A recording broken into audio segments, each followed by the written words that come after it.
Joel, ¿qué tal? ¿Cómo estás? Buenas noches. Aquí Hola, en un programa. hola, buenas noches. Pues listos para hacer un nuevo programa de Ecos. Venga, pues empezamos con los temas que vamos a tratar el día de hoy. Empezamos con el primero que tiene que ver con los diputados franceses y el non al inglés en las Olimpiadas. Ahora que estamos con esta vorágine de deporte de todo tipo, y bueno, pues las Olimpiadas no van a ser la excepción. Un segundo tema que tiene que ver con la colocación de la primera piedra de la terminal de pasajeros de Rail Báltica en Estonia. Un tercer tema que tiene que ver con la crisis del cacao. Un cuarto que entra en servicio primer puente vehicular de la avenida Primero de Mayo con la avenida 68 en Bogotá, Colombia. Un quinto tema que tiene que ver con la audiencia en las finales de la NBA, ahora que ganaron los Celtics de Boston. Y un sexto tema con Naom Chomsky, que no murió el 18 de junio de 2024. Pues bueno, sin más preámbulo, empezamos con el primer tema que tiene que ver con esta cuestión de Francia, ahora que van a iniciar próximamente las Olimpiadas. Ya desde mayo, la Cámara Baja del Parlamento francés estaba arengando, me gusta el término arengar, a los organizadores de los Juegos Olímpicos para que tanto atletas, entrenadores, periodistas buscaran comunicarse lo más que se pueda en francés. Todo esto tiene que ver ya desde el año pasado que iniciaban en ¿cómo se llama? Lo que tiene que ver con el rugby. Entonces, en lugar de manejar la Copa del Mundo en inglés, buscaban manejarla que se dijera en francés. Una de las cuestiones básicas que siempre ha tenido Europa y en especial Francia es esta cuestión de que si bien es cierto, existe una expansión del idioma inglés y más como el predominante o buscando mantener esa hegemonía de un idioma de negocios. Entonces, bueno, Francia no ha sido muy receptivo en ese sentido y ha buscado mantener y preservar su idioma. Ya ellos han tenido una academia francesa donde se han buscado tener diccionarios que están buscando proteger el idioma con la intención de que se ha impuesto este idioma francés en productos, perdón, en los nombres de los productos, en los anuncios oficiales, etcétera, y buscar reproducir lo menos que se pueda música en inglés y buscar que las mismas radiodifusoras, por lo menos el 40% sean de canciones en francés. Una de las situaciones importantes tiene que ver con esta cuestión de que en las Olimpiadas la prevalencia o esta cuestión de buscar que se mantenga el idioma francés sobre el idioma inglés. Algo que me llama la atención. A mí en lo particular se me hace una medida muy positiva con la intención de que se pudiera propagar a lo largo del mundo, que bueno, cuando hay un evento internacional de esta índole, bueno, pues se busca mantener y no como una cuestión de malinchismo, pero sí de preservar el idioma de cada uno de los países. Yo en lo particular tuve una experiencia, el año pasado tuve la oportunidad en Estados Unidos. Llega uno cuando te reciben en el aeropuerto, en migración, y ninguno de los oficiales de migración, ningún policía tiene el más mínimo resquemor en hablarte en otro idioma que no sea inglés. O sea, ahí es cuando dicen, no, bueno, o sea, sí son muy celosos de que en todo el mundo quiera que se hable inglés y tú llegas a Estados Unidos y nadie te habla en inglés. Lo mismo cuando te vas, también. No hablas español, no le interesa y te dejan a un ladito. Ya llegando, yo cuando llegué aquí a México, sí, los países en general buscan decir, bueno, es que no habla español, bueno, pues vamos a atenderlo. Y yo dije, bueno, pues no habla español, pues ese es su problema, igual que en el caso ¿cómo se llama? De nosotros como extranjeros cuando vas a Estados Unidos, pues también te dicen, oye, aquí se habla inglés. Yo veo como una cuestión muy interesante, no llegar a esos extremos, desde luego, pues a final de cuentas está siendo el país anfitrión donde lo que se busca es mantener esta fraternidad, esta competitividad. Insisto, no se trata de llegar a una cuestión de no te hablo en cuatro idiomas, pero sí creo que es una medida muy interesante por parte de los franceses en que un porcentaje importante de todas las comunicaciones se busque mantener en el idioma francés y prevalecer que, bueno, en ese país pues, se habla un idioma que no es el inglés y por lo tanto en esta vitrina que es internacional, pues decir, bueno, pues aquí buscamos, además de esta cuestión competitiva, pues también mantener un idioma que estás llegando a un país en el cual tiene un idioma y ya, bueno, pues tiene bastante tiempo. No sé cómo lo ves tú, Joel. Estoy completamente en desacuerdo. Me No, lleva, no, porque, a ver, este tipo de cosas a mí me caen muy gordas. te voy a hacer así mi comentario. La Academia Francesa es el modelo de la Academia Española. Y finalmente todavía tienen un tufillo de la defensa de la pureza del idioma, Ujú, ¿no? Así como lo puro. Cuando por default ningún idioma es puro, porque eso no existe, pero claro. el gran ejemplo de la falta de pureza de un idioma son los idiomas romances, porque es muy fácil ejemplificarlo. Todos son hijos de latín y todos son latín en algún momento latín mal hablado y degenerado y después evolucionado y encantador y padrísimo y purísimo. Pero no es cierto, todos eran latín. Entonces, la existencia del francés y la existencia del español y del portugués y del rumano y del catalán y de todos es finalmente lo que le pasa a todas las lenguas. Cambian a tal grado de que se distinguen de la lengua madre y de las lenguas hermanas y entonces se convierten en su propia lengua, pero ese cambio no se detiene, es decir, no se llega al momento, ok, ya llegamos a la lengua perfecta, el latín ya llegó a donde tenía que llegar, se acabó, ya no lo cambian. No, la lengua va a seguir cambiando porque los hablantes siguen necesitando hacerle cambios y lo van a hacer pésele a quien le pese. Pero si un país no se puede poner esas ofensas, ¿en serio los franceses van a ofenderse porque la gente les habla en inglés? Y entonces me imagino que estarán defendiendo que en Camerún, en Canadá, en Chad, en Costa de Marfil, en Francia, en Haití, en Madagascar, en Malí, en Mónaco, en Níger, en Guinea Ecuatorial, en República Democrática del Congo, en Ruanda, en Senegal, en Seychelles, en Suiza, en Togo, en Vanuatu, en Djibouti y hasta en Bélgica, ya no se habla el francés, ¿no? Porque es un idioma extranjero, en esos países no se hablaba francés cuando ellos llegaron, no más que ahora es la lengua oficial, porque estos fueron y se las obligaron a hacer. En México el francés estaba, y en Rusia estaban súper de moda el francés, en el momento de gloria de Francia, después de la Revolución Francesa, antes de la Revolución Mexicana, con Porfirio Díaz tenía un estilo afrancesado, los intelectuales hablaban francés, era elegante saber francés, las nodrizas, las institutrices en Rusia le enseñaban francés a los niños, era el idioma de moda y entonces los países que querían verse nice, porque ahora se dice nice, porque ahora se lee en inglés, entonces hablaban francés. Lo lamento, franceses, el inglés ahora es el idioma internacional y les pesa porque son igualitos, porque hicieron lo mismo, porque así eran ellos y porque, ay, mira, ahora resulta que son súper puristas, pero en el Congo hablan francés, bueno, en el Congo por los belgas, pero en Madagascar, en Mali, en Níger, se habla francés porque estos fueron y no preguntaron si les gustaba. Entonces, nada, qué bueno que les hablen en inglés y en español y en ruso y que aprendan a atender a la gente en el idioma que habla la gente. Esa es mi postura. No, en eso sí, no. Me cae gordísimo que crean que, oh, es que vas a Alemania. En Alemania tú vas y hablas en inglés y la gente te atiende en inglés, te habla en inglés y no tienen problemas. No estás obligado a conocer mi idioma, yo tampoco estoy obligado a conocer el tuyo porque no está tan expandido. Mira, nos podemos entre el chiste es que nos comuniquemos. Los dos tuvimos acceso a aprender inglés. Bienvenido, te hablo en inglés, te doy las instrucciones en inglés. Todos los suecos, los noruegos, los finlandeses hablan, los daneses hablan inglés sin problema, hablan su lengua y no sienten que pierden identidad ni están ofendiéndose. Ay, los franceses son unos llorones. Ya, me voy a pelear con Francia. No, no, bueno, no es para acotar. En Francia, lo que sí me tocó es que si tú utilizas cualquier otro idioma que no sea el inglés, te atienden perfectamente y buscan entenderte.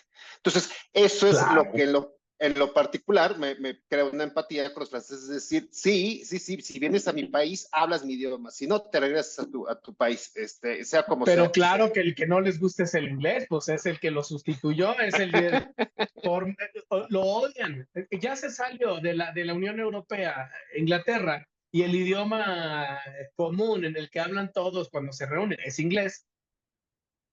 Y Reino Unido ya no forma parte de la Unión Europea y el inglés sigue siendo la moneda de cambio lingüística en Europa. Imagínate cómo ponen los franceses eso. Pues así, con estas payasadas. Bueno, Pues pues sí, entonces, ¿cómo le van a decir ahora al básquetbol? Ahora, le van a decir de otra manera, no le van a decir básquetbol. Así, pues ¿cómo habrá que se ver. llama?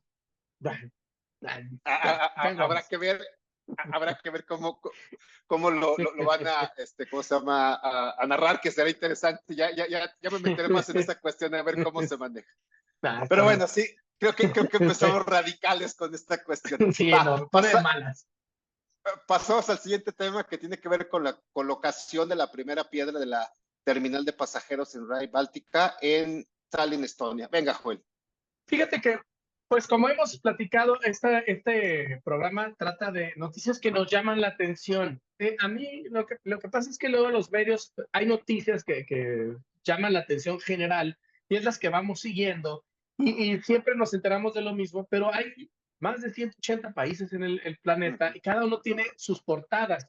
Y entonces a mí me gusta andar viendo qué es noticia en otros lugares, porque luego eso te lleva a enterarte de otras cosas. A lo mejor la nota propiamente no es lo más interesante, pero sí lo que acabas entendiendo o aprendiendo de ahí.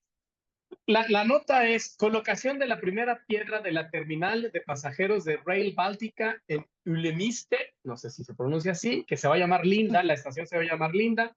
Ülemiste es como un pueblo, una región, una zona muy cercana a Tallinn, que es la capital de Estonia. Estonia es uno de los estados bálticos. Resulta que es la primera piedra de una estación de pasajeros, pero lo que pasa es que esto tiene que ver con un proyecto de un tren. El proyecto simboliza el retorno de los estados bálticos a Europa, superando la desconexión histórica con la red ferroviaria de la Unión Europea debido al uso de diferentes anchos de vía. Resulta que mientras Estonia, Letonia y Lituania fueron parte de la Unión Soviética, el ancho de vía que utilizaban y formaban parte de una red de trenes enorme de la Unión Soviética, pero el ancho de vías era distinto. Entonces, no solo era por una cuestión política, sino que además hasta por compatibilidad los trenes soviéticos y los trenes europeos no estaban conectados, o era muy difícil interconectarlos.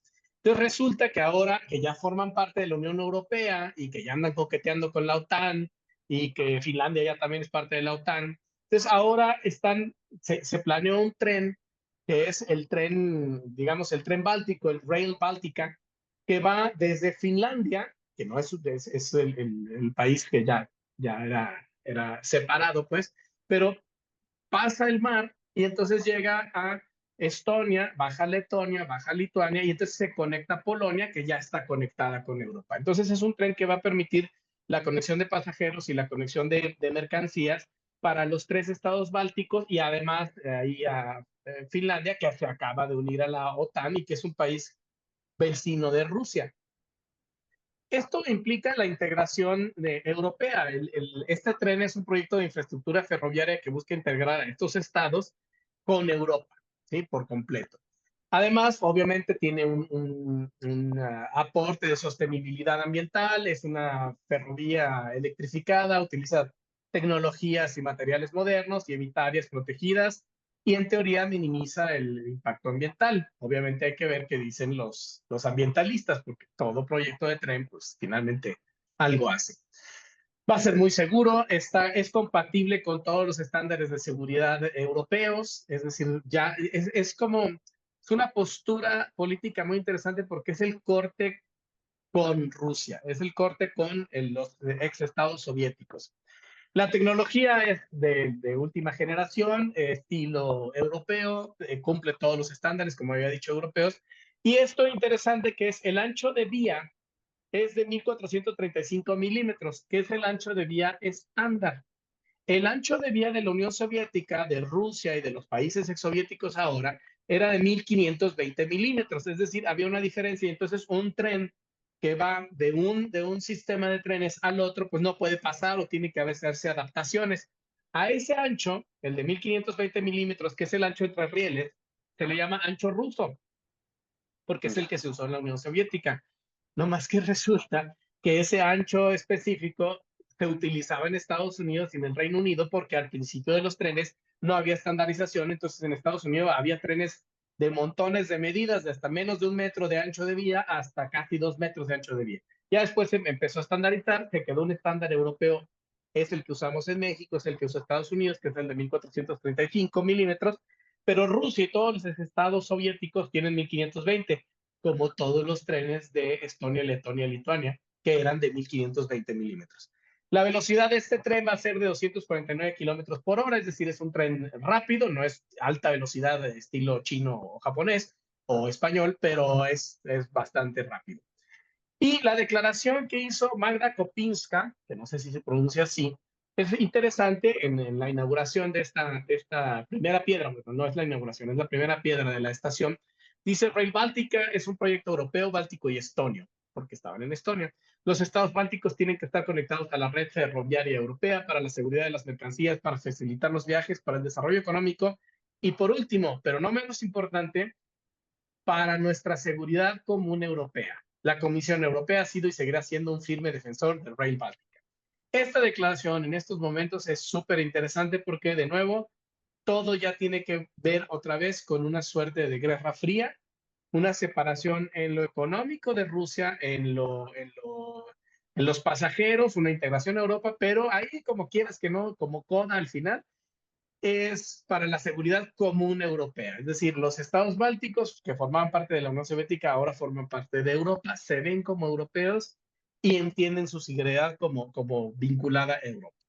Pues, ¿cómo ves la noticia? Pues suena muy interesante, sobre todo como ya un corredor, ¿no? Que tiene que ver con estos estados bálticos, en los que al final de cuentas tienen, creo que desde hace ya décadas, siglos, esta posibilidad de decidir hacia dónde están orientados, ¿no? Y que tienen la infraestructura para ya, como lo marcas, una integración europea, sobre todo esta parte ya de la sostenibilidad ambiental, ¿no? Que tiene que ver mucho con toda la construcción, pero que resulta interesante y vamos viendo si este ejercicio no se empieza a regar por esta parte de Europa en la cual se empiezan a generar corredores que empiecen, no sé si a aislar a Rusia, pero sí empezar a decirle, a ver, yo no soy, ya no estamos hablando de la Unión, ¿cómo se llama? De la antigua Rusia, nosotros ya empezamos a irnos hacia este lado y empezamos a tener una infraestructura y una tecnología de vanguardia que permite no estar dependiendo de los rusos en esta parte de decir, eres parte, porque ya ves que era con esta Unión Soviética, pues esta cuestión de una dependencia. Ahorita dices, no, nosotros empezamos a tener nuestros corredores, empezamos a tener nuestra, ¿cómo se llama? Tecnología y sobre todo esta parte que mencionas al final, ¿no? El mensaje de decir, estamos hacia allá, estamos orientados hacia Europa, no estamos en esta misma línea de aislarse y seguir, no sé si soportan en el sentido de contener a Rusia, sino nos estamos abriendo hacia un punto interesante que llama mucho la atención. Parecería poca cosa, pero yo creo que sí puede ser un primer esfuerzo de empezar a crear corredores en Europa que permita una integración de una Europa diferente hacia lo que no necesariamente está esperando Putin que pase con los antiguos estados. Sí, es muy interesante. A mí me pasa que, por ejemplo, este ideal de que después de la caída de la Unión Soviética y con la apertura de China se iba a integrar el mundo y esta ideal globalizadora, pues Italia, que era el único país europeo integrado al Belt and Road, la iniciativa china de conectar China con Europa a través de un montón de países, pues ya se salió Italia. Entonces, Europa sin poder lograrlo completamente, pero están cortando lazos un poquito con China. Alemania, que es el principal socio comercial y su principal socio comercial es China, también está empezando como a poner ciertos peros. Con Rusia no se diga, ¿no? Ahora ya está, hay un corte tremendo. Esto que está pasando en los estados bálticos, que están a un ladito de Kaliningrado, que es Rusia, están rodeados por Rusia, pues es una nueva frontera, no es una nueva cortina, a lo mejor no es una cortina de acero, pero pues parece que ya es una cortina de algún nuevo material, podría ser cortina de grafito o algo así, ¿no? Cortina de grafeno. Pero lo cierto es que hay una nueva sensación de separación, las vías no las van a cambiar los rusos, las vías van a seguir siendo iguales. Claro. Los bálticos ya cambiaron sus vías, ya las integraron con Europa, pero además siempre la mención a la seguridad, algo que en teoría ya no iba a pasar porque nos íbamos a integrar, porque el mercado nos iba a unir a todos, pero ahora resulta que cada discurso sobre proyectos civiles tiene que ver con seguridad, ¿no? Y bueno, pues a ver qué pasa. Suena interesante, a ver cómo.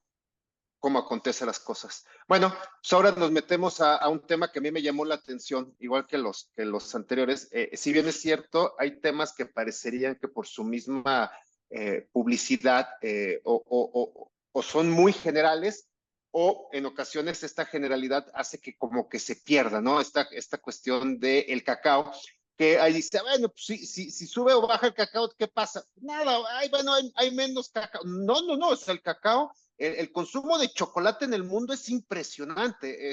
Hay quien me critica, alguna vez me decía que yo no gusto mucho del chocolate oscuro. Yo soy más... Déjame cancelo el programa. Y luego, mi gusto es más por el chocolate blanco. Todo el mundo me dice mil cosas, ¿no? Pero bueno, en ese sentido es, a final de cuentas, a principios ya de marzo de este año, ya se había empezado a manejar un incremento importante en el precio del cacao. No ha impactado de forma directa en estos meses en los costos que están manejando algunas chocolateras o dulceras. En el mundo, estos fabricantes del chocolate ya empiezan a ver que existe una crisis. ¿Cuál es la cuestión? Que bueno, pues desde Malasia hasta Alemania y Chicago, yo hasta hace poco descubrí que Chicago era uno de los principales productores de chocolate y son chocolates muy buenos. Probé chocolate amargo que dije, bueno, sigo optando por el chocolate blanco, que también produce un chocolate blanco muy bueno. Y bueno, manejaban se empezaban a ver de qué venía este problema de que se empezaran a cerrar fábricas porque pues, el chocolate no empezaba a llegar a través, no se producía por esta falta de cacao. Resulta que los cultivos de cacao, donde principalmente son los productores, que es Costa de Marfil y Ghana, o sea, representa el 50% de lo que se genera a nivel mundial. Y bueno, pues se ha dado una demanda, ¿cómo se llama?, que ha bajado y ha tenido un déficit importante ya en este tercer año. Es decir, ya llevamos 3 años en los cuales el cacao ha venido teniendo una baja importante y ha sido afectado Costa de Marfil y Ghana, como los mencionados, y a final de cuentas, una de las cuestiones interesantes que me llamó, por eso me llamó mucho la atención, que los gobiernos, en este caso de Costa de Marfil y Ghana, son los que fijan, ¿cómo se llama?, el precio del cacao. No es quien los exporta, nada, es directamente los países son quienes, a final de cuentas, fijan el costo del cacao. Entonces, bueno, pues resulta pues interesante cuando llega a otro lado y no necesariamente lo están pagando o se está teniendo esta producción de lo mismo. Se habla de que, bueno, cada vez se come más chocolate en el mundo. Se habla de que según una firma de investigación, la Euromonitor, la demanda mundial de chocolate alcanzó las 7.450 toneladas desde en 2017 y ha tenido un salto de un 10% en los últimos 5 años. ¿Quiénes son los que mayormente consumen chocolate? Pues China y la India, y que no son pocos los chinos ni los indios que están ahí. Y luego después Estados Unidos representa el 20% del consumo mundial. Me llama la atención que los suizos comieron un promedio de 11 kilos de chocolate por persona, 11 kilos de chocolate, o sea, durante el año. O sea, sí me llamaba la atención esta cuestión y dices, wow, entonces sí viene una cuestión interesante. En cuanto al suministro, se habla de que la gran mayoría de la producción mundial, como ya mencionamos, proviene de países de bajos ingresos y más cuando estos ingresos están controlados por los mismos países.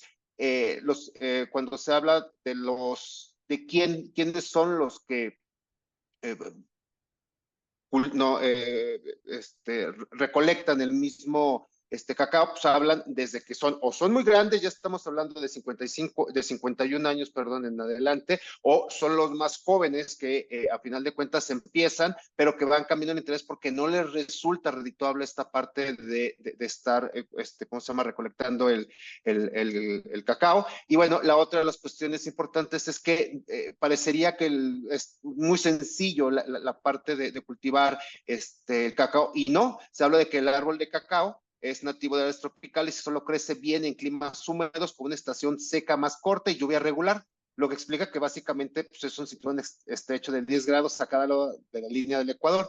cultivar y cosechar requiere mucho trabajo. Se habla de que las vainas de cacao no maduran al mismo tiempo y los árboles deben ser sometidos a monitoreo continuo. Es decir, no es cualquier cosa extraer. ¿Cuál es la cuestión? Que antes pues, era mucho, había una oferta importante de lo que es el cacao, entonces no había tanto problema. Este cambio climático que estamos padeciendo ya desde hace unas décadas, pues ha empezado a tener fluctuaciones en el clima y empiezan a dañar, ¿cómo se llama esta producción? Y por último, tiene que ver también las plagas.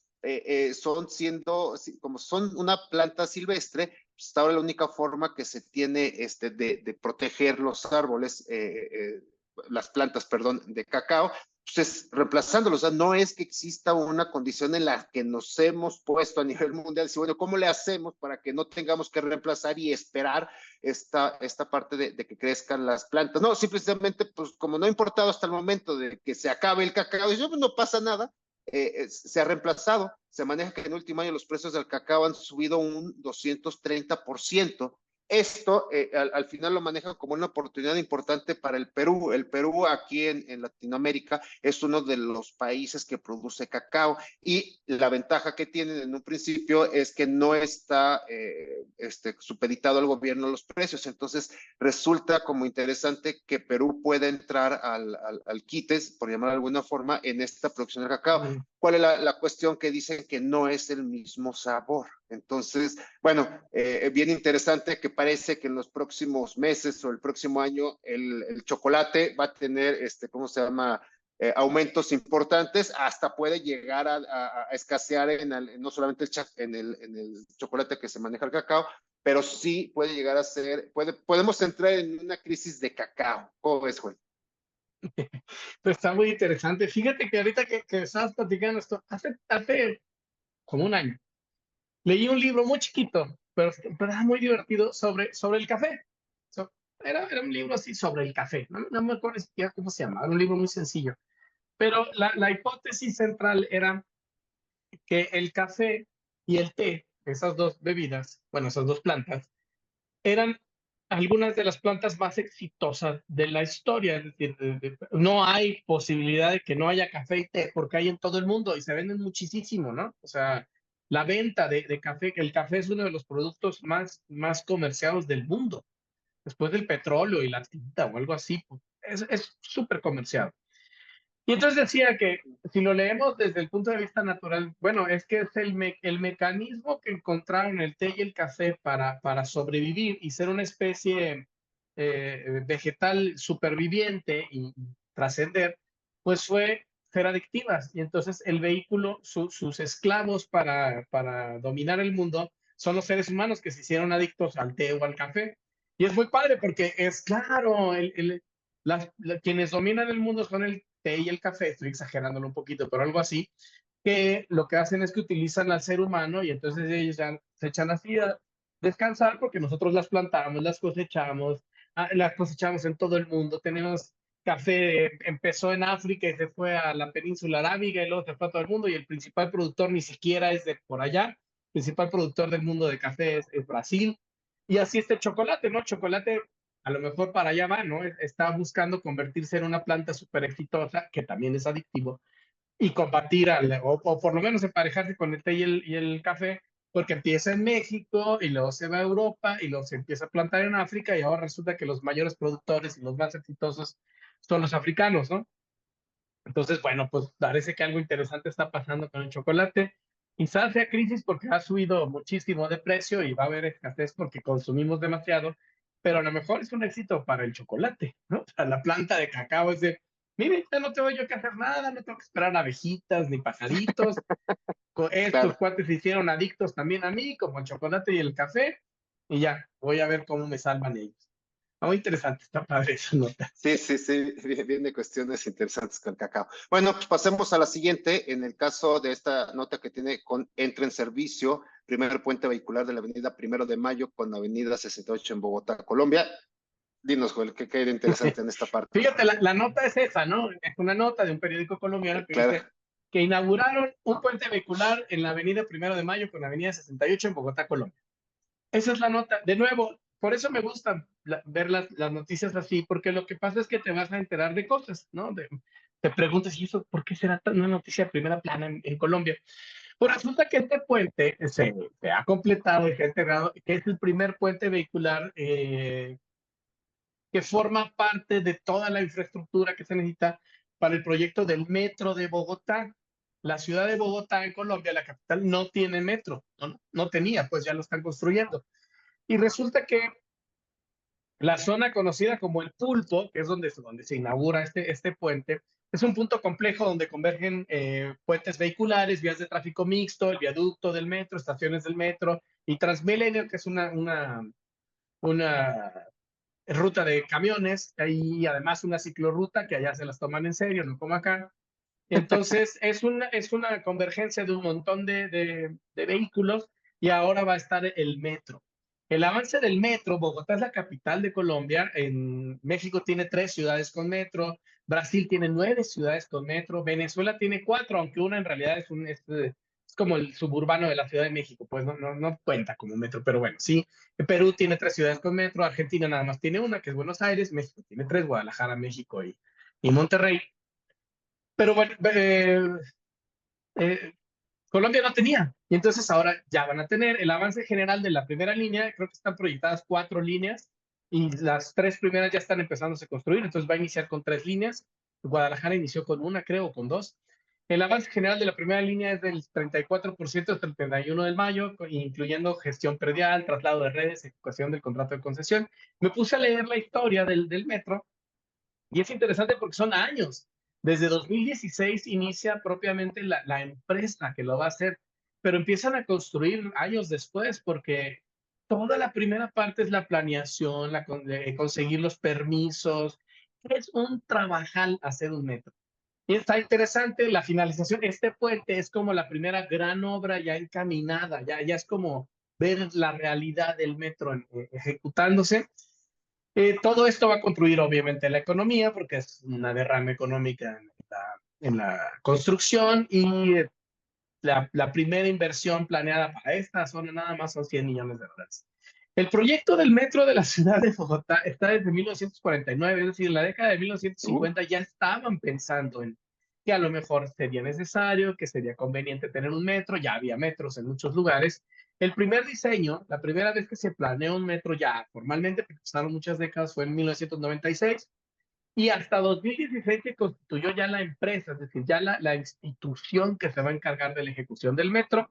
Entre las condiciones estaba que sea rentable, es decir, que sea autosustentable, que se pague el solo.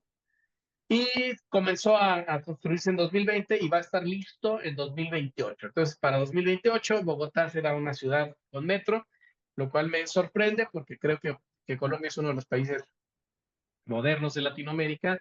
Y yo, fíjate, mi noticia es que yo no sabía que Bogotá no tenía metro y me da mucho gusto que vaya a tener metro. Y después de ver que Brasil tiene 9 ciudades, creo que ya deberíamos tener metro en Aguascalientes. sí, va a estar como, me acuerdo de esta parte de Panamá. Tuve la oportunidad hace algunos años de andar allá por Panamá y estaban iniciando la construcción del metro. Mm. Ahorita que mencionabas esta parte, bueno, la ciudad de Panamá tampoco es que sea muy, o sea, no conozco Bogotá, pero no se me hace como muy complicada para transitar.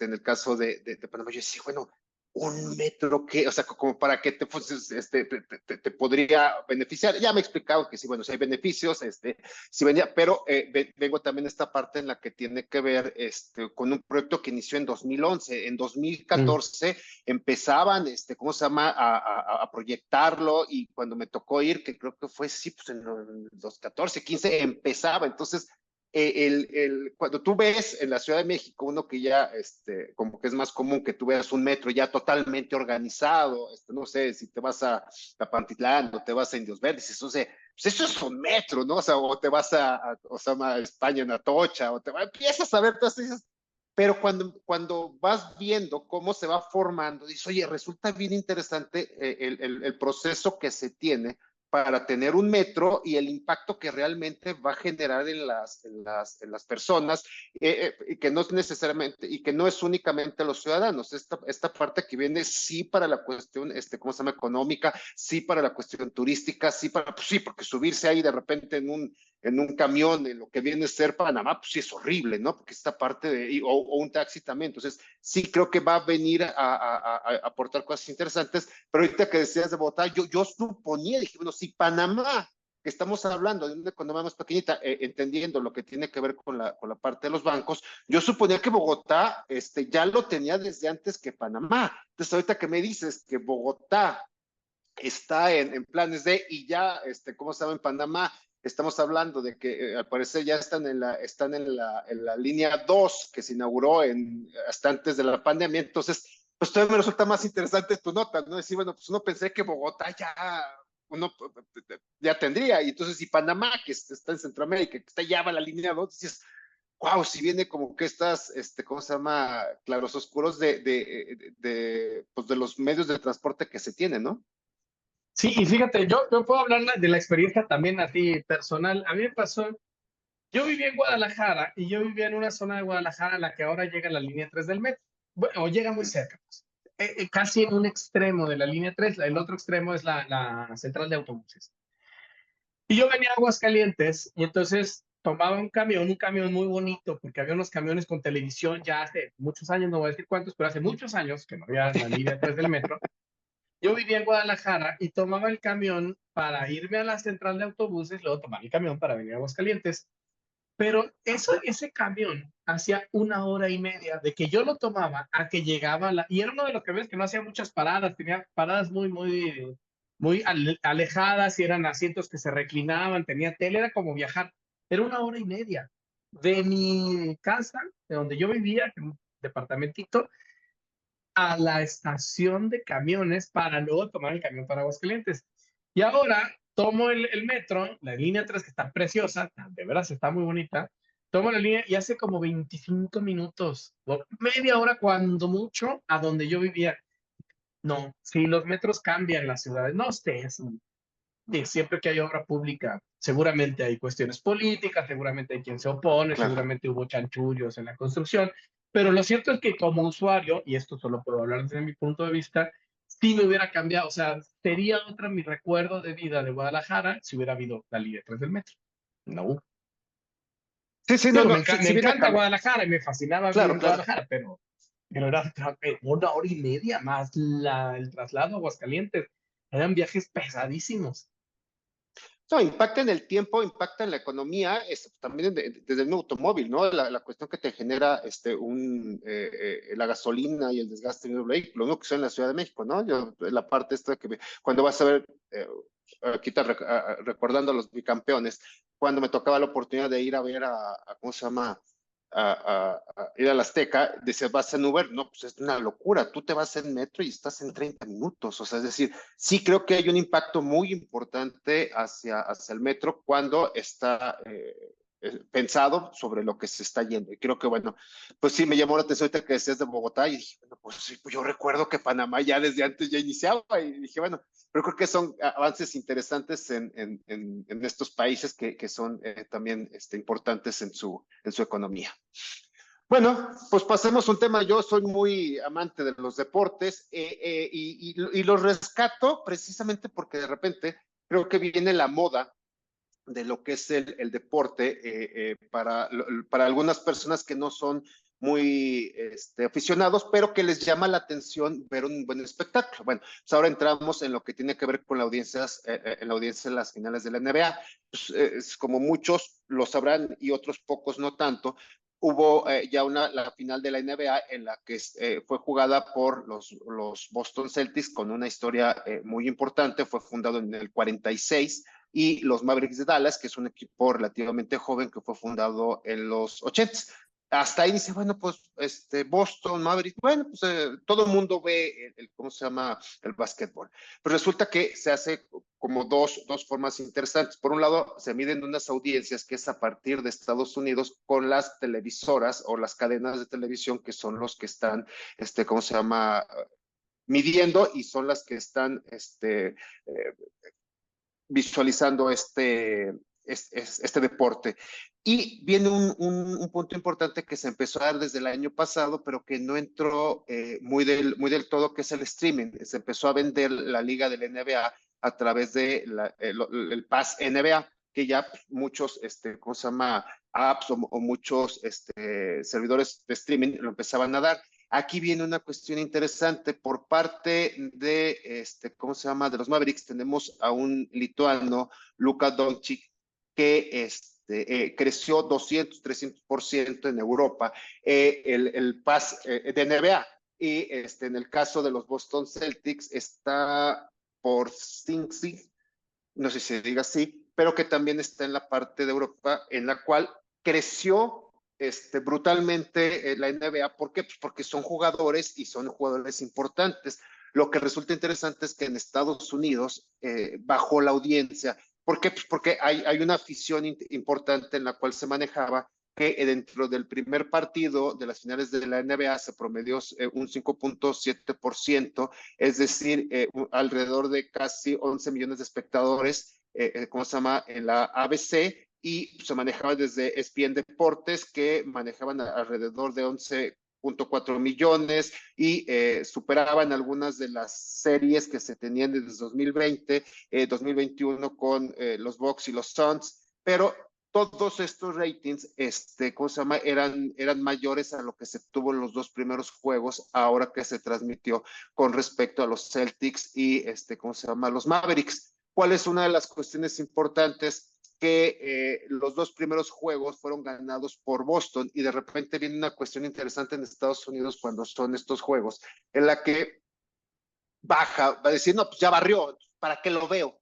Entonces manejaban esta condición y decían, bueno, pues va a barrer, no tiene sentido que lo vea. Empezaron a manejarse, ¿cómo se llama? Marcas por debajo de los 14 millones de personas que lo estaban viendo, teniendo desde, siendo mucho más grande en 2003 y 2009, las series anteriores en las cuales se estaba participando, bueno, tenían una cuestión de mayor presencia.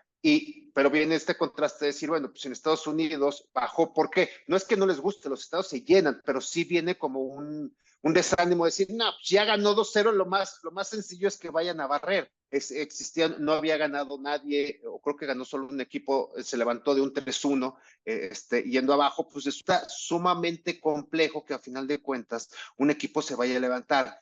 Quien no guste o quien no conozca un poco de los Boston Celtics, bueno, pues estamos hablando que hoy en día se convirtió en el equipo más ganador de todas las épocas, con su título número 18. Tenía 17 títulos, lo había ganado el otro en 2008, es decir, tuvieron que pasar más de una década para que pudieran alcanzar. Se habían quedado en muchas semifinales, se habían quedado en juegos anteriores, pero no habían llegado a tener ¿cómo se llama? Esta oportunidad. Estaba empatado en su momento Boston y Celtics como los máximos ganadores. Con este título se despega, pero pues venía Boston Celtics dando buenas ¿cómo se llama? Exhibiciones de básquetbol. Tiene un cuadro titular, un Tatum, un Holiday, un Derrick White, un Jelly Brown, que le dieron ¿cómo se llama? No, perdón, True Holiday. ¿Quién fue el que le dio? Ya está, Jaylen Brown fue el que le dieron el MVP. En lo particular, creo que un análisis de un aficionado y un jugador que tiene años manteniéndose, ¿cómo se llama? En este deporte, sí creo que una gran diferencia es que tenían un equipo los Boston Celtics. Esa es la diferencia. Nunca True Holiday venía de un equipo de los Bucks que lo habían quitado. El G. Brown, yo no creo que merecía, yo creo que era más un equipo que era un MVP para todos, pues tenía que dar uno. Un Tatum que en los puntos especiales titubea, no deja de ser un gran jugador, no, en lo particular es una estrella normal, común y corriente. Por el lado de los Mavs, tenemos pues, un equipo joven que fue en el 80, tiene un título que estaba con Nowitzki, que es uno de los, ¿cómo se llama? Jugadores antiguos que le tocó. Lo jugó también Jason Kidd, que es ¿cómo se llama? El técnico que ahora tiene, ¿cómo se llama? Los Mavs, que resulta interesante. Quien le tocó ver a Jason Kidd, un gran jugador, un movedor, jugó en Phoenix, Nets, Mavs y Nueva York. Entonces viene una parte con un gran entrenador, con un gran jugador que es Luka, que ese sí, para mí en lo particular se me hace la estrella que viene a jugar. No lo puede soportar, le falta tener un equipo. Kyrie Irving, que no logró dar, ¿cómo se llama? El salto. PJ Washington no logró tener ese importante. Gafford y Lively no pudieron acompañar. ¿A qué voy con todo esto? Es una final que para la NBA es una llamada de atención importante, que a lo mejor empezar a trasladar esta parte de hacer como más democrática la parte de tener las transmisiones de streaming de la NBA que van permeando de forma importante. En México se manejan datos interesantes a la alza sobre, ¿cómo se llama? Amazon, Prime Video, que empiezan a manejar, ¿cómo se llama? Las finales, empiezan a hacer ofertas sobre lo que es la liga completa, y creo que viene a ser un punto, ¿cómo se llama? Interesante en cuanto a lo que tiene que ver con la audiencia, y que bueno, pues a final de cuentas, como dato final, pues tenemos que Boston, 18 títulos, Lakers, 17 títulos, Golden State, 7 títulos, que bueno, pareciera que ya después de esta caída de sus estrellas, difícilmente va a llegar otra vez a estar en unas finales. Chicago, sus 6 títulos, pues, de la mano de Michael Jordan, que sigue siendo el único que ha tenido, que jugó todas las finales, que jugó todas las finales, que ganó, es el único jugador que ha tenido esa opción. Le siguen los Spurs de San Antonio con 5 títulos, los Sixers con 3 títulos, Detroit 3 títulos, Miami 3 títulos, Knicks 2 títulos, Houston 2 títulos, los Bucks 2 títulos, ahí con el griego creo que tienen una opción, y bueno, de ahí te vas con otros equipos con un título. A que hoy también existe una hegemonía importante en el básquetbol, de repente se pareciera que los equipos que son pequeños o que no tenían una importancia hace algunos años, esta situación que tiene el deporte en Estados Unidos, que busca equilibrar a todos los equipos, ha tenido una posición importante, tan es así que hizo que después de ya una década y cacho más, Boston, que era el máximo ganador, lograr obtener un título. Es decir, no es tan sencillo esta parte de estar repitiendo títulos, como por ejemplo sucedió un poco con Golden State, que tuvo una camada importante, pero pues Golden State, para llegar a 18 títulos, van a pasar otras tantas décadas. Entonces, como que hay una parte interesante y un apunte final.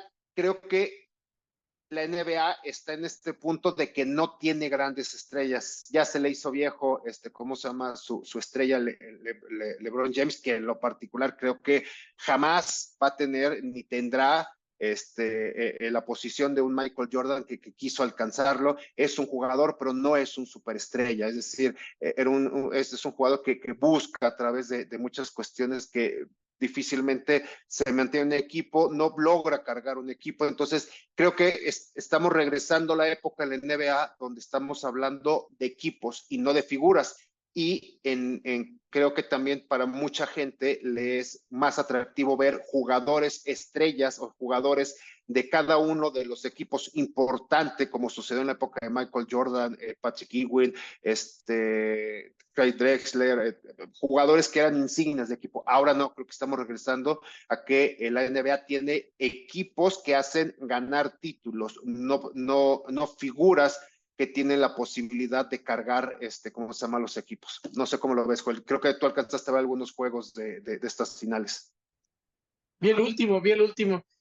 Sabes que yo soy Villavellón del básquetbol. O sea, me gusta mientras tengo algo, mientras hay un discurso que puedo seguir. Por supuesto que me encantó los Toros de Chicago de Michael Jordan.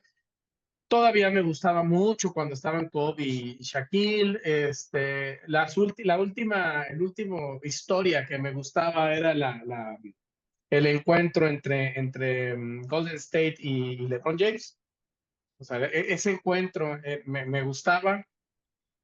Ahora te voy a platicar de como Villamelón, pues como aficionado desde afuera, ¿qué es lo que me ocurre? A mí me pasa, son demasiado buenos los jugadores discursivamente. Te venden a puro monstruo, o sea, parece que están narrando a puros Jordans. Y entonces, de repente, ok, bueno, vamos a seguir a Giannis, a Antetokounmpo, porque hasta hay que aprendernos el nombre, porque es la nueva super. No es cierto. O sea, duró un ratito, tuvo un. Yeah. Embiid, el año pasado, también ya, Joel Embiid, ajá. Jokic, es que va a romper, ya no llegó. Y a mí me está pasando eso, ya dejen de decirme que, o sea, permitan que solo el juego y solo las rivalidades vayan construyendo, ¿no? Stephen Curry contra LeBron se dio sola. por supuesto que hablaban y decían, pero eran dos estilos completamente distintos, dos equipos muy diferentes, cuando les tocó jugar finales seguido. Y eran como, vamos, dos estilos de básquetbol enfrentados, dos generaciones, dos individualidades muy peculiares, muy dominantes, récords de los dos padrísimo. Me gustaba, es la última que me gustó. Y yo tengo unos par de años que es por eso, pero ya cada año tengo como que aprenderme 15 nombres del próximo Jordan. Y es, no, o el próximo LeBron, o sea, es, no, déjenme que llegue uno que me convenza, porque veo yo Kitchen, a mí me pasa, ¿no?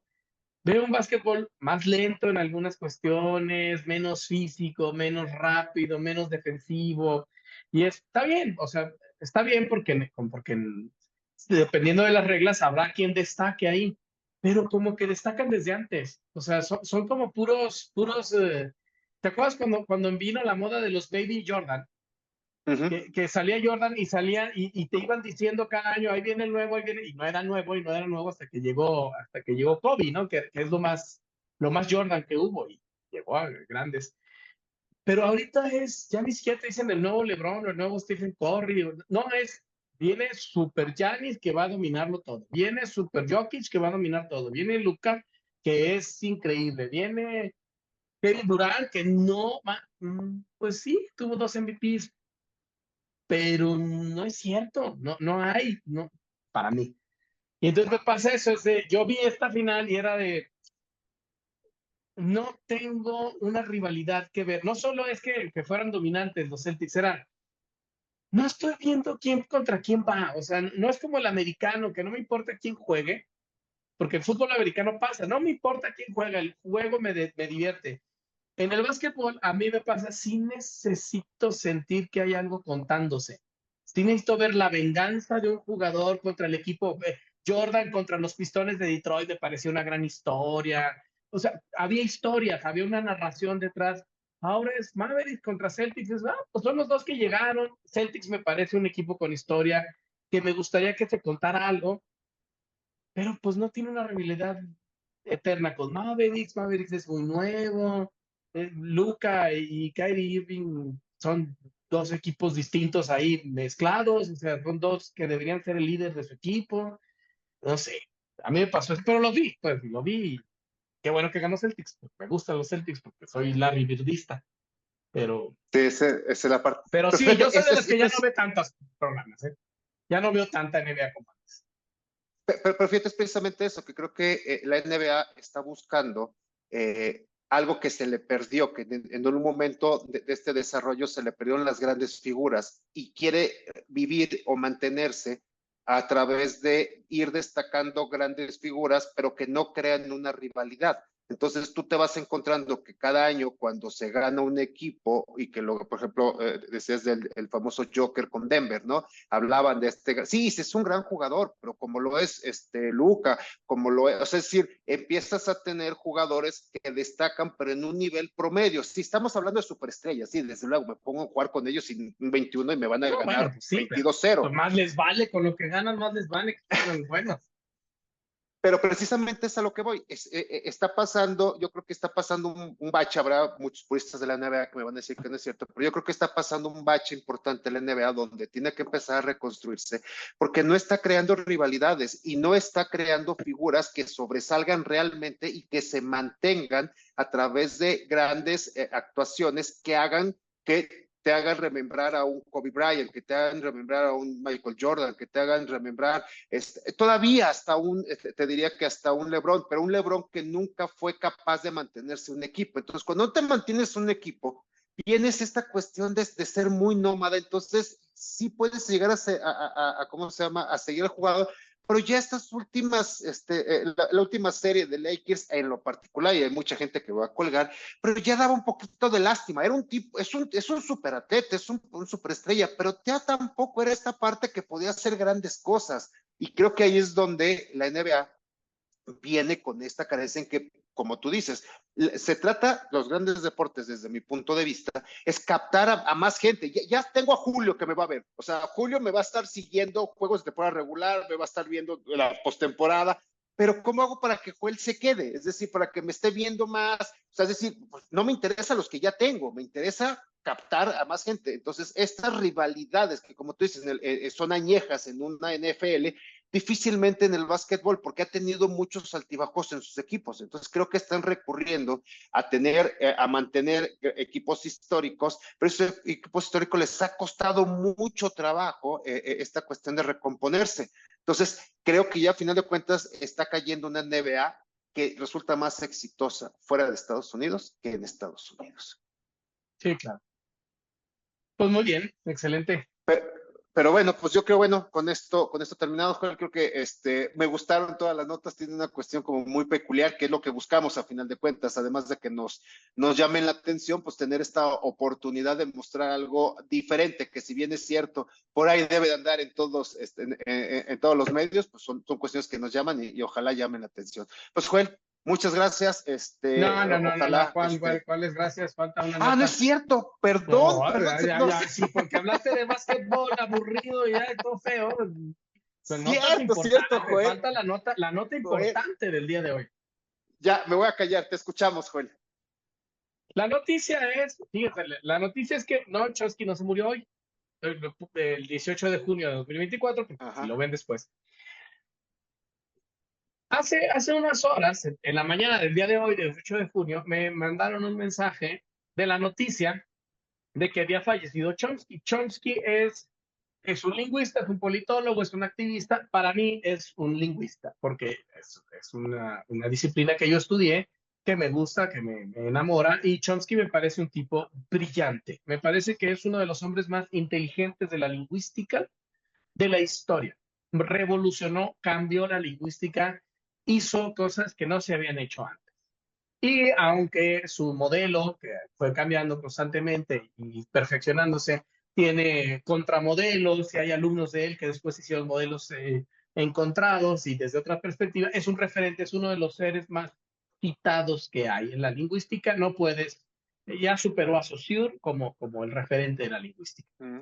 Lo interesante es que llegó una nota porque ahora Chomsky también es activista, es muy de izquierda y es un gran crítico de algunas cuestiones de la modernidad, entonces también es conocido por eso. Yo no soy tan aficionado a esa parte de él, aunque concuerdo con él en muchos puntos. La cuestión es que llegó la noticia de que se había muerto. Chomsky tiene 95 años, es un tipo súper lúcido, da entrevistas a quien se las pide, las da por internet, siempre tiene de qué hablar.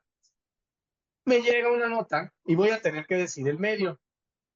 Me llega una nota de politico.mx o politico.com.mx, no sé, un sitio mexicano de noticias, firmada por una periodista, ahorita no recuerdo el nombre, que decía que El País, otro medio, había reportado que Chomsky había fallecido. Chomsky tuvo un problema de salud hace unos días, estaba hospitalizado y entonces hoy salió la nota.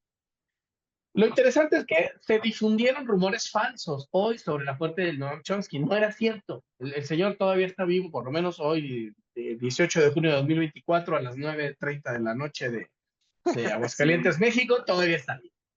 Y está hospitalizado todavía hace unas horas en Brasil, recuperándose de un derrame cerebral que sufrió hace mucho tiempo y tuvo una recaída hace unos días. Su esposa, también lingüista, ya confirmó que está mejorando, que ahí la lleva, que ahí va, que a lo mejor sale, o creo que ya salió del hospital. Y el Hospital de Beneficencia Portuguesa en Sao Paulo desmintieron los rumores, como les decía, está en Brasil. Lo interesante es que una de las críticas, de uno de los nuevos temas que tiene Chomsky, bueno, de los temas, aparte de la lingüística que tiene, es la crítica a los medios, a cómo los medios manipulan la información. Y entonces Mira. estos rumores subrayan o hacen como muy evidente la crítica que tiene él sobre cómo los medios pueden manipular los hechos y los convierte, a él lo han convertido en víctima de lo mismo que él ha denunciado, la desinformación. Aquí lo interesante es que fueron obviamente las redes donde se difundió, pero hubo medios. Incluso la Secretaría de Cultura de la Ciudad de México publicó un mensaje de lamentándose por esto. Ahora, va mi denuncia, lo que más me molestó, pues, porque, bueno, estas noticias de que están matando gente que no murió, pues han pasado muchas veces. Es cosa de buscar en las agencias noticiosas, aunque sean tendenciosas, pero bueno, si la agencia F, si la AP, si la Reuters no dicen nada todavía, si los periódicos serios como el New York Times, por más tendencia que tenga, pero si no publica ahí, si el MIT, que fue su casa académica durante muchos años, no tiene un mensaje, bueno, hay que empezar a dudar de la nota, o sea, hay que verificarla. Lo interesante es que en politico.mx apareció, esa es la nota que me mandaron, donde decía que había fallecido. Sin embargo, esa nota desapareció, ya no está la nota esa, y entonces aparece otra nota que dice, se desmiente el fallecimiento de Chomsky, y la nueva nota dice, este martes algunos medios reportearon, porque eh, la muerte del filósofo, politólogo y activista estadounidense de origen judío, Noam Chomsky, a los 95 años. No sé por qué tienen que aclarar que es de origen judío, pero bueno, el chiste es que es un lingüista y un politólogo y un activista muy famoso. Hecho que fue desmentido por su propia esposa. Esa es la nota. Y luego dejan la parte en la que la Secretaría de Cultura de la Ciudad de México lamentó el supuesto fallecimiento, al igual que la Secretaría de Cultura Federal, al igual que la Secretaria de Cultura Federal, Alejandra Frausto, y hasta la canciller Alicia Bárcena. Sin embargo, algunas de estas fueron eliminadas de sus redes sociales. Pero el medio lo hizo. El medio también había puesto una nota que había fallecido, no puso un desmentido, no dijo nos equivocamos, la regué, yo como medio me precipité, borró la nota, que fue la que me llegó a mí, la nota en la que ellos decían que había fallecido, pero ponen una nota donde con un tonito ahí de ironía dice, algunos medios reportearon o reportaron, ¿no? Como dice, la muerte. Sí, entre ellos tú, que estás diciendo que algunos, tú fuiste uno de los que reportaron. Y además luego dice, la Secretaría de Cultura de la Ciudad de México lamentó el supuesto fallecimiento, como tú. Y dice, hasta la canciller. Pues sí, supongo que tú te vendiste con un medio confiable. En una de esas fuiste el medio que le dio la nota a la canciller. Pero entonces, ¿dónde está tu desmentido? ¿Dónde está tu pedida de disculpas? ¿Dónde está? ¿Saben qué? Nosotros hacemos lo mismo, pasamos notas así como las vemos. La primera que nos sale en el Twitter la aventamos como noticia. Eso es lo que más me molestó, porque es, ¿en serio? ¿Vas a incluso hacer una nota donde dices algunos medios reportaron cuando tú fuiste uno de los medios que lo reportó y vas a decir hasta la canciller te equivocó, tú fuiste la fuente de algo, por lo menos mía? Yo no hice nada, no me lamenté en Facebook, no me lamenté en Twitter, no me lamenté en ningún lado, porque desde que me dieron la nota, lo primero que hay que hacer, creo yo, voy a Verificar. verificar, porque yo no Claro. sabía que estaba enfermo. Entonces déjame ver la nota de qué le pasó. Y entonces ya busco pues no aparece, sí aparece que lo hospitalizaron y buscas en Reuters, que está gratis, las noticias que buscas en la AP, buscas en Xinhua, en la agencia china, buscas en Le Monde, buscas en La República, buscas en el Times. Ninguno de los medios serios, ninguno de los medios que por lo menos comprueban lo que dicen, o por lo menos de los que hacen noticias mundiales, o por lo menos meten desmentidos cuando la riegan, ninguno, no más Reforma, también Reforma lo hizo, también puso su nota, seguro ya no está y seguro tampoco pidieron disculpas. La Jornada, que es un periódico donde publicaban columnas de Chomsky, no decía nada. El MIT, que fue su casa no decía nada. El New York Times, que es un periódico que lo publicaba muchas veces, no dice nada.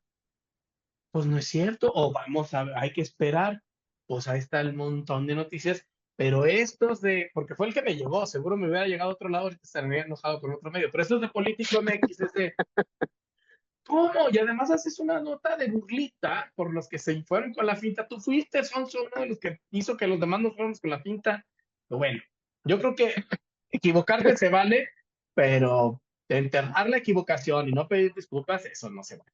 Pero bueno, esa Fíjate, es la, hay, la nota. no, No no, se murió muy Chomsky. interesante. La nota es que no se murió.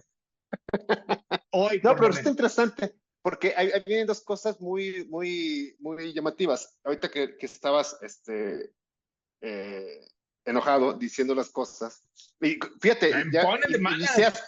iniciaste belicoso y terminaste en el Ya, mismo, esa va a ser mi postura aquí. Voy a poner puras notas que me ponen de malas. bueno, veía que en este caso, ¿cómo se llama? Chomsky, bueno, pues siendo gringo, a sus 95 años, se sigue considerando una persona muy lúcida en todo en lo que hace después de esta enfermedad que ya mencionabas. Me llama la atención, a lo mejor voy a decir una burrada, pero que uno de los grandes filósofos reconocidos, o sea, filósofo, no estamos hablando de un pensador, no, estamos hablando de una persona que así como vulgarmente dicen, le giré la ardilla bastante bien, venga insisto, a ver si no te voy a enojar también, viene de la parte de la lingüística, no porque sea, ¿cómo se llama? Algo que no pudiera ser, sino que un gran exponente de la lingüística como es Chomsky, venga con esta cuestión ya de la ciencia política, venga con esta cuestión filosófica, pero que sea a alguien tan importante y representativo. Por eso creo que viene esta cuestión de decir o de llegar sobre una nota de matarlo. Te voy a dar un dato interesante. Hace algunos días se publicaron una encuesta de INEGI que habla del uso de la parte digital en ¿cómo se llama? En las personas, se llama en Duty. Voy a sacar algún material sobre eso, pero me llamó la atención que te decía, bueno, ¿para qué usas Internet? Sí, se habla de que cada vez hay más gente que usa Internet. Como, no sé, a mí me causa como un poquito de resquemor esta parte de decir, bueno, el hecho que uses Internet o que tengas acceso a Internet no significa, hay alguien que le llamaba alfabetización digital, o sea, no significa o que lo sepas usar o que sea bueno que tengas acceso, ¿no? Porque ahorita todo el mundo quiere bajar la brecha digital, decir que todo el mundo tenga acceso a Internet. Bueno, no sé qué tan bueno sea o qué tan benéfico. Bueno, para no extenderme, te decía, bueno, ¿cuál es el uso que tienes? Pues cerca del 90 y tantos por ciento es para mensajería. En segundo lugar, viene la parte creciente de redes sociales. ¿A qué voy con esto? Si empiezas a ver en algunas otras encuestas, lo digo porque pues, son cifras oficiales que por lo menos tienen que utilizar, se habla de que el principal medio para que tú sepas noticias son redes sociales. Entonces, algo que mencionabas bien en ese momento es que por lo menos creo que tanto tú como yo cuando sacamos alguna nota, pues yo sí trato de verificar por lo menos en 4 o 5, ya sea periódicos, ya sea esa agencia de noticias, dices, bueno, es cierto lo que voy a decir, no hace algo que después tenga que decir, oiga, perdón, me llama la atención esto que dice, bueno, pues sí, yo busco una nota y dice, bueno, el cacao, ahorita acuerdas del cacao, y dije, bueno, no vaya a ser que solo sea una nota externa que me llamó la atención. Ya no empiezas a ver en Perú, empiezas a ver en ¿cómo se llama? En Le Monde. Dice, no, sí es cierto, y empiezas a sacar datos de todos lados para construir una nota en la cual tengo sustento.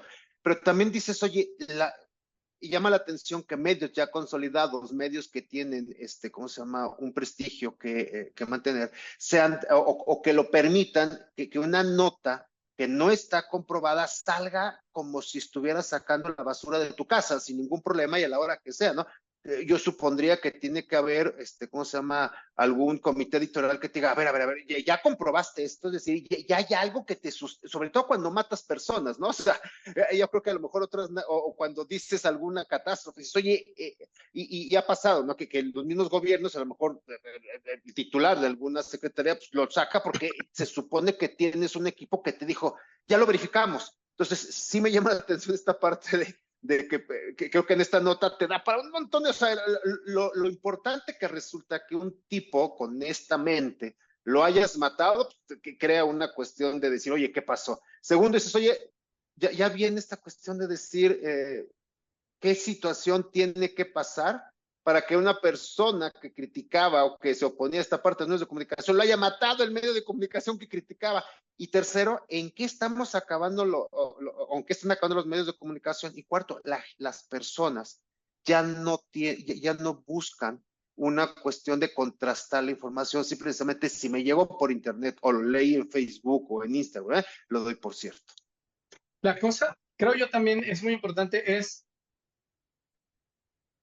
nos hemos acostumbrado a reaccionar.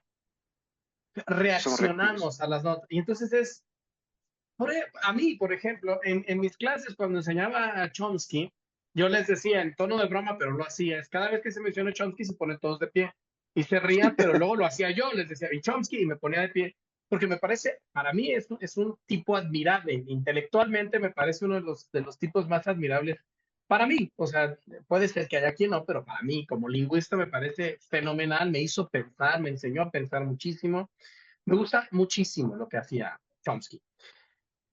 Pero, pues sí me da un poco de tristeza que lo que pasa es, oye, la noticia para mí era muy grave y es, a ver, espérame, antes de reaccionar, antes de publicar, porque pues, si lo va a publicar un medio, pues ya no soy el mérito no es mío, ¿no? Yo no me enteré, yo no estoy en Brasil, no soy su cuate, no es mío el mérito de dar la noticia, a lo mejor es cierto y el mérito Claro. será de quien lo supo, quien estaba cerca. Entonces, no es mío el mérito de saberlo. Entonces, bueno, pues antes de reaccionar, antes de publicar mi reacción, voy a ver qué reacción voy a tener. Y la reacción va a venir de conocer la noticia. Y empiezas a buscar y pues, no encuentro la noticia, o sea, no la encuentro. No hallo y buscas. No, ya, 5 minutos después empiezas a sospechar de, muy raro que esto me haya llegado a un medio mexicano y no tenga eco en otros lugares porque el tipo no es mexicano y es bastante famoso como para salir en medios incluso académicos, ¿no? Pero eso me pasa que es que el chiste es ser de los primeros que reacciona. Y entonces importa más si reacciono a la noticia que, qué va a pasar después. O sea, de veras la reacción es real, si lo lamentas, y si lo lamentas, ¿por qué no averiguaste un poquito más?